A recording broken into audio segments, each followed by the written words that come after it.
So I'm Joe Reingold, and today is May 14th, 2021, and I am here interviewing Esther Solomon for our Viva Shalom celebrating Latin American Jews in Dallas. Welcome, Esther. Thank you for being here. Good afternoon. It's my pleasure being with you here. Good. Can you tell us, first of all, a little bit about your background? Where were your grandparents from? Where were your parents from? And where did you grow up? Okay, my parents are from Romania, and they met in Israel. They married there. I was born in Israel, and when I was 5 years old, we moved to Brazil. So I was raised in Brazil. Okay. How did they pick that country to live? Brazil? Yeah. Okay. My parents' family was ultra-Orthodox, but very cosmopolitan. So they knew exactly what was going on in Europe. And so they sent their children to Israel, one by one. The first one was my aunt from my father's side, and she was married already, so they came to Israel, and she was taking care of everybody that would come after her. So when my father arrived to Israel, he was following her instructions, and then she moved to Brazil, so he followed her. That's how we got to Brazil. But do you know how she picked that country of all places just because she felt safer in South America? No. At that time, Brazil was very easy to live on. They didn't have to pay taxes, and so it was easy to move there. That's why they moved here to Brazil, and they started a little business in Brazil. It was a manufacturer for women's blouses. And my mom was an expert in sewing, so that's why we moved to Brazil. Okay. What city did you live in? And tell us a little bit about your childhood. What were some of your favorite memories of your childhood? We moved to São Paulo, and my favorite moment was to meet with my aunt, her children, that I really loved a lot. And I remember one of my second cousins. She was born in December, and we arrived in January in São Paulo. And in our way from Israel to Brazil, we went by ship, and we stopped in Italy, and my dad bought me a huge doll. And the first thing that I did in São Paulo is to measure who was bigger, this baby that was born or my doll. So this is something that I never forget. Then right away I went to a Orthodox Jewish school. Orthodox not, very traditional, but in a religious school, okay?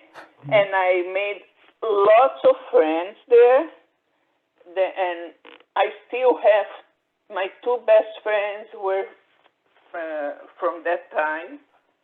And we had a nice life there. We had lots of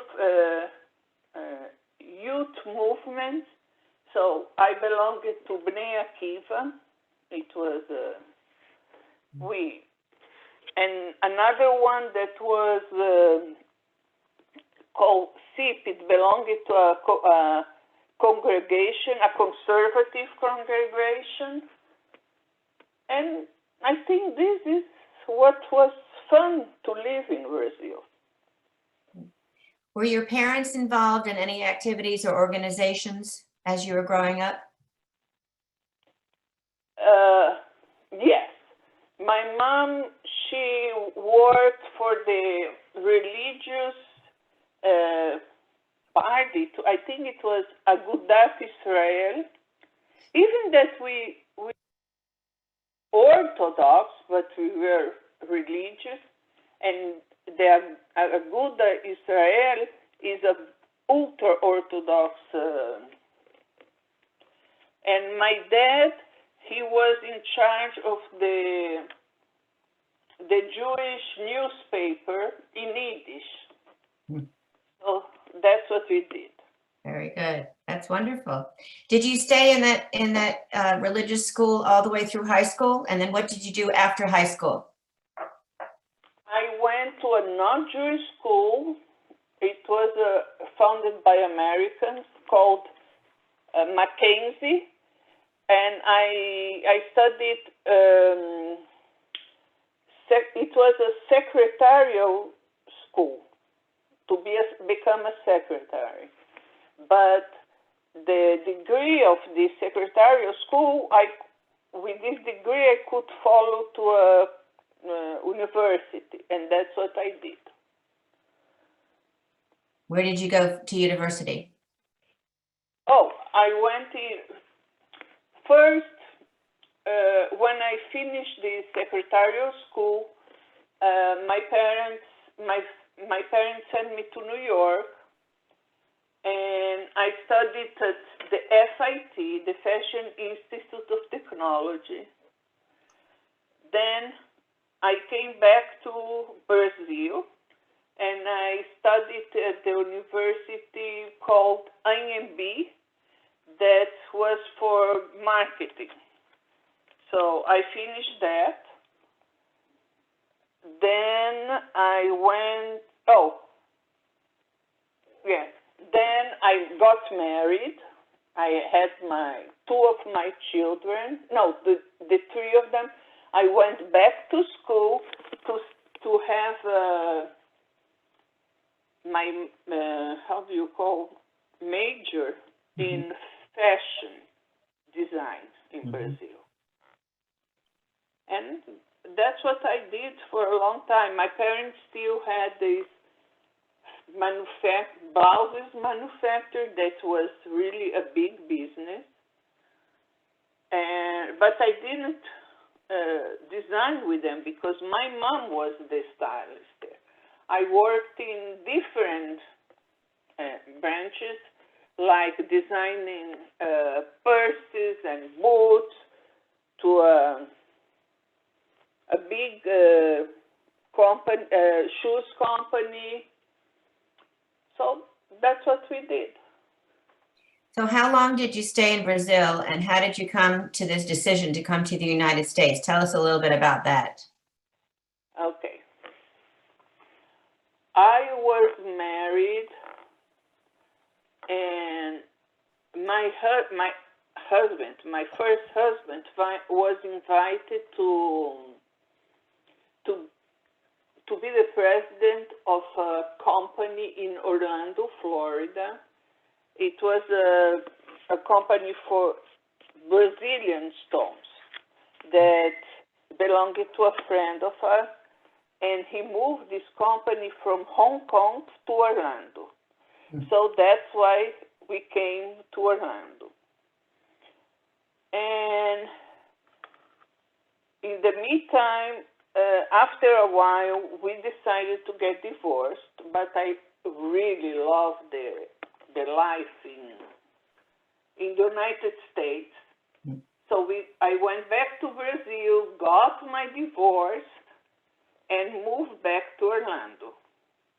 And my middle daughter and my youngest, my son, came with me. So that's how we got to the States. What happened? You didn't mention your oldest child. Oh, my oldest child at that time was dating what is now her husband. So she didn't want to come. and she still married with him, and she's still in Brazil.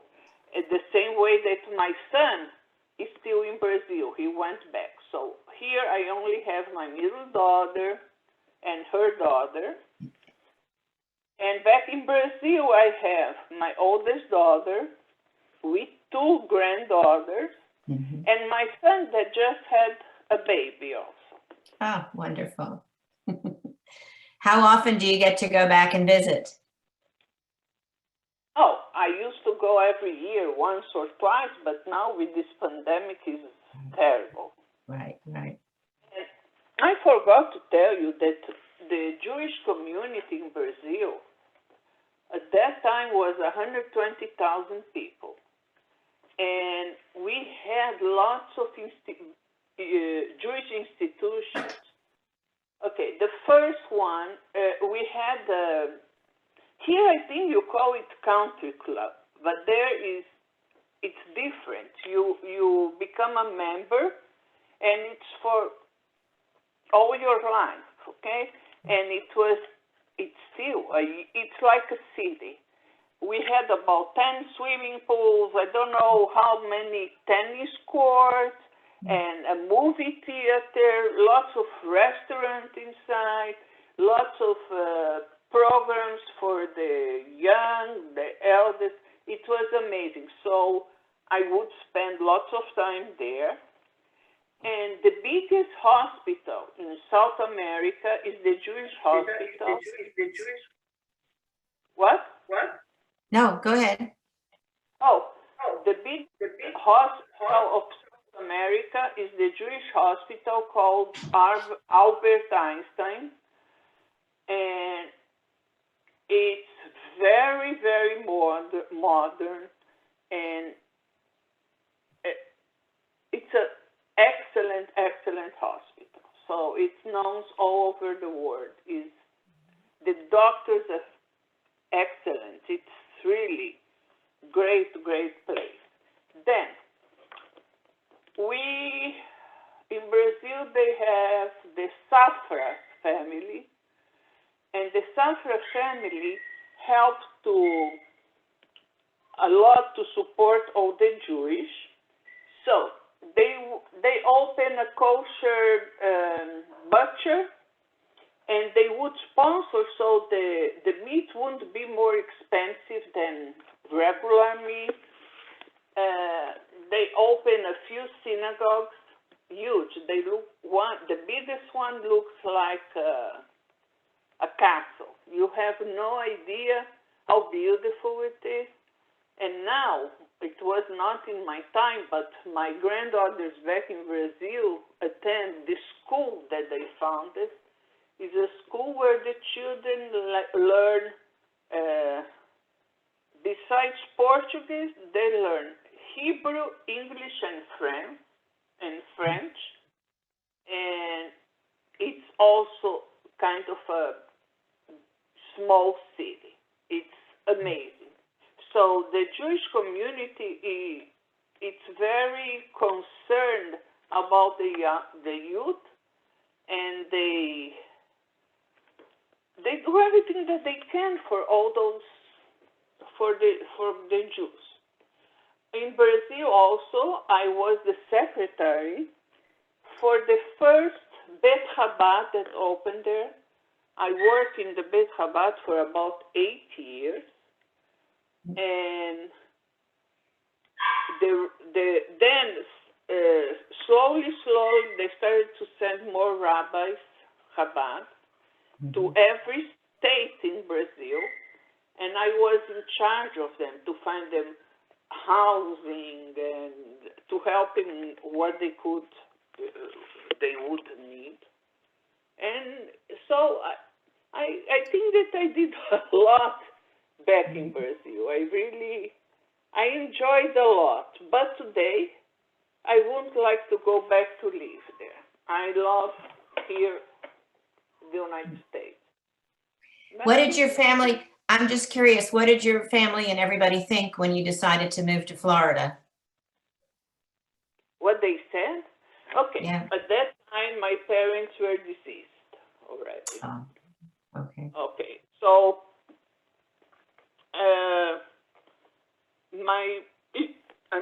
my in-laws at that time, they didn't say, it was their son's decisions, right? So we moved, and after a while, then I met my husband, Ted, that we still together about 18 years ago, 19 years ago, and we got married in Orlando. After a while, my only brother got divorced from his wife in Brazil, and he moved with us to Orlando. Then we moved to Dallas because my husband's job mostly was here in Dallas. My brother followed me, and now he is married also. So most of my close family is with me. I was just going to ask you how you came to Dallas. So you answered that. Ted had a job here, but it probably... He would be 2 weeks in Florida. He would come from Orlando to Dallas for 2-3 weeks in a month. So I told him, why don't we move to Dallas so you don't need to travel so much? And that's when we moved to Dallas. So tell us, what do you think it was like? What was it like transferring here, moving here, and what was the Jewish community like for you when you first got here?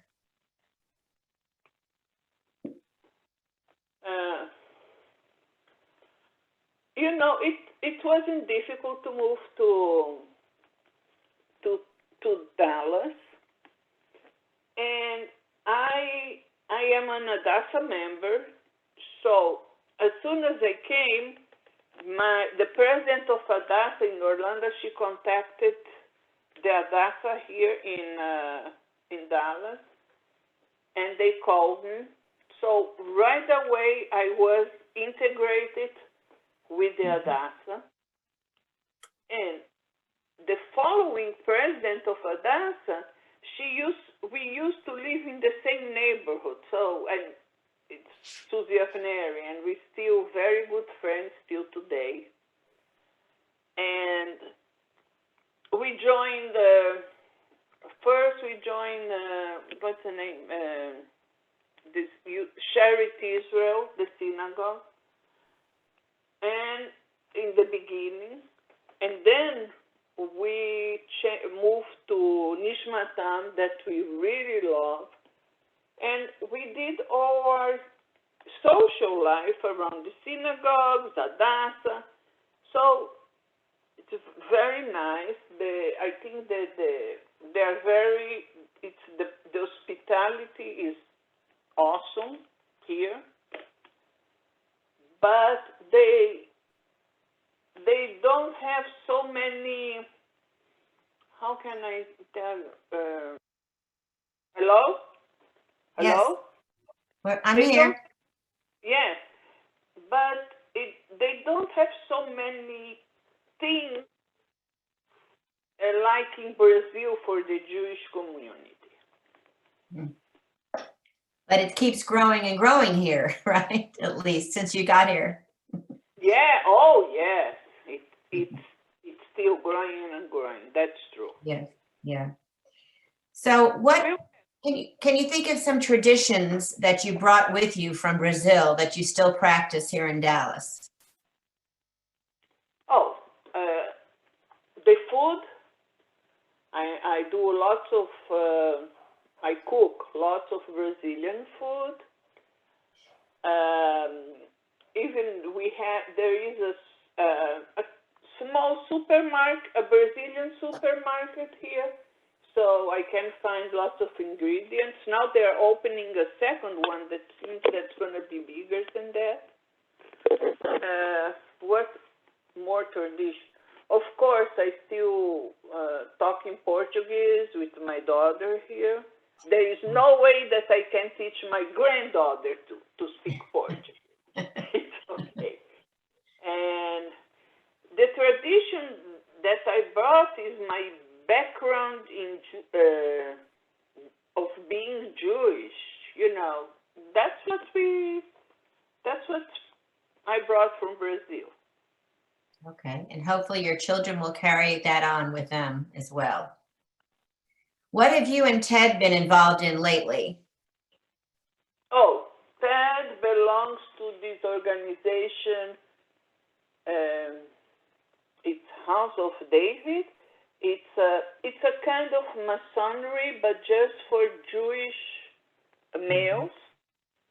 And he's very involved with this. They do lots of good deeds, not only for the Jewish community, even that's mainly with the Jewish community, but they do it for not Jewish people also. And they have, every week they meet. I mean, now it's everything by Zoom, because with this pandemic, it's not easy. And once a month, they used to have a meeting for that the wives are included, and it's very, very interesting. And he is in the board of Nishmat Am, and that's it. I do lots of volunteer service at Nishmat Am, and that's it. If you could change anything at all, what would you change about your life? What would I change? Oh, I would try to bring all my children here to be with me, because it's very difficult to live so far from your children.